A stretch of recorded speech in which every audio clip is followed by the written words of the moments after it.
ଯେତେବେଳେ ମୁଁ ମୋ ଲାଇଫରେ ପ୍ରଥମ ଥର ନିଜ ଘର ପରିବାର ଛାଡ଼ି ନିଜ ରାଜ୍ୟ ଛାଡ଼ି ବାହାରକୁ କମାଇବା ପାଇଁ ଆସିଲି, କେବେ ବି ମୁଁ ଭାବିନଥିଲି ଯାଇକି କଣ କରିବି, କି କାମ କରିବି, କଣ କରିବି, ସେସବୁ ତ ଟେନସନ ଥିଲା। କିନ୍ତୁ ସବୁଠାରୁ ବଡ ଚ୍ୟାଲେଞ୍ଜିଂ ମୋ ପାଇଁ ଥିଲା ରୋଷେଇ କରିବା।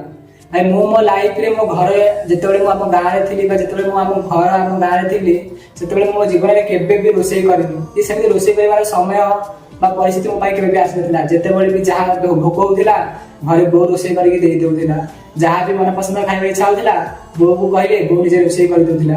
ମତେ ସେ ସବୁ କରିବା ପାଇଁ କେବେ ଆବଶ୍ୟକ ହିଁ ପଡିନି। କିନ୍ତୁ ଯେବେ ମୁଁ ବାହାରକୁ ଆସିଲି, ଯେ ମାନେ ଗୋଟେ ରୁମରେ ମାନି ଚାଲ କି ଆମେ 3 ଜଣ ବା 4 ଜଣ ରହୁଛନ୍ତି, ତ ସମସ୍ତଙ୍କର ପାଳି ଅଲଗା ଅଲଗା ହୋଇଯାଏ କି ସିଏ ଡ୍ୟୁଟି ଯାଇଛି ତୁ ରୋଷେଇ କରିବୁ, ତୁ ଡ୍ୟୁଟି ଯାଇଛି ତ ସିଏ ରୋଷେଇ କରିବ, ଏମିତି ହୁଏ। କିନ୍ତୁ ଯେବେ ମୋ ପାଳି ଆସେ ମୁଁ ସବୁଠାରୁ ଟେନସନ ହୋଇଯାଏ, କାରଣ ମୁଁ କେବେ ବି ରୋଷେଇ ଜାଣିନି ବା ଶିଖିନି। ତ କଣ କରେ, ମୁଁ ୟୁଟ୍ୟୁବ ଦେଖେ, ଆଉ ଏମିତି ସବୁ ବିଭିନ୍ନ ପ୍ରକାର ସବୁ ଦେଖେ। ବୋଉ ଫୋନ କରି ପଚାରେ ବୋଉ ଏଠି ଏମିତି ଏମିତି ପରିବା ଅଛି କଣ ରୋଷେଇ କରିବି।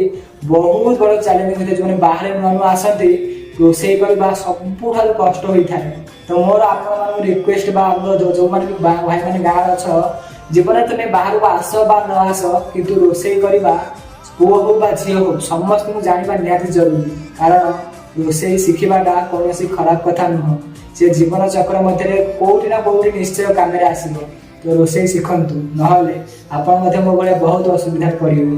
କାରଣ ଭାଇ ଯେତେବେଳେ ମୁଁ ନୂଆ ନୂଆ ରୋଷେଇ କରୁଥିଲି, ଲୋକମାନେ ପିଲାମାନେ ଖାଇବେ ବାରେ ଆଦେହ ଲୁଣ ଠିକ ହେଇନି, ତରକାରୀ ଭଲ ଲାଗୁନି, ଭାତ ନରମ ହେଇଯାଇଛି, କେତେବେଳେ ଭାତ ଟାଣ ହେଇଯାଏ, କେତେବେଳେ ତଳ ଆଳୁ ପୋଡ଼ିଯାଏ। ତ ବହୁତ ପ୍ରକାର କଥା ମୁଁ ଶୁଣି ଷ୍ଟ୍ରଗଲ କରି ଆଜି ଠିକ ଠାକ, ବେଶୀ ଭଲ ତ ନୁହଁ ତଥାପି ଖାଇବା ଭଳିଆ ଖାଇବା ଲାୟକ ରୋଷେଇ କରିପାରୁଛି।